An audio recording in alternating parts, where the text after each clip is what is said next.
This is not the Airpods. This is just a 399 pesos knockoff known as Macaron Inpods 12S.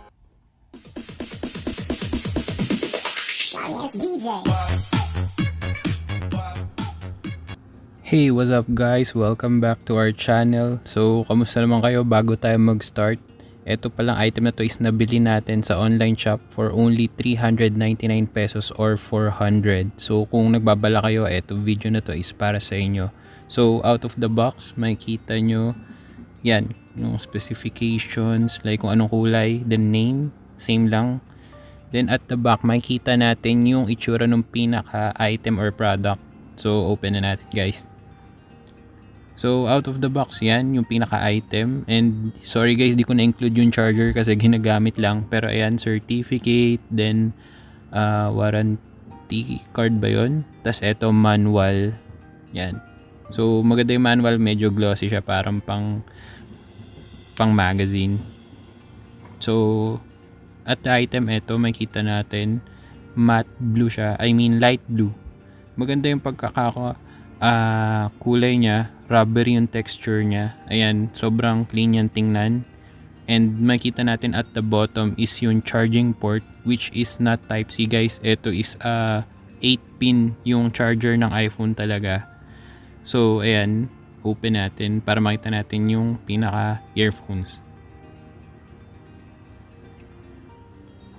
So sa earphones guys, ayan, same siya ng texture ng lalagyan. At the bottom yung pinaka charging port. Then sa gilid makikita nyo yung mic plus yung exhaust. Sa gitna guys yung soft touch nya buttons. Then sa harap yung double firing speakers syempre.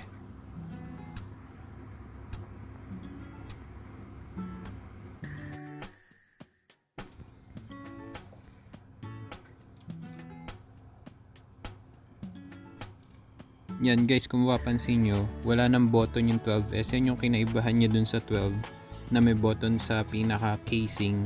Ito is auto na siya nag-on once na tinanggal mo siya sa lalagyan. So ayan, open mo lang yung Bluetooth mo sa phone, then lalabas yan. Connect mo lang, then yan, makikita mo yung status, then done. So for sound test guys, kumuha ko ng isang regular music file. So far nakapag-deliver naman siya. May konting bass.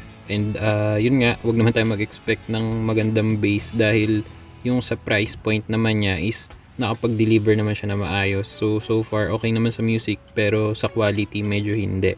Then sa vocals naman, dito pasok yung item natin since maganda yung sound niya in terms of may mga conversational like sa mga movies or vlogs. So kung eto trip mo, pasok sa'yo itong 12S. So for the third one, kumuha tayo ng isang large audio file para matest natin kung ano yung mga kayang abutin nung item na nire-review natin. So far may naabot siya, pero hindi niya naabot yung ibang lows and mids. So para sa price niya talaga, more on pang mga basic use lang siya.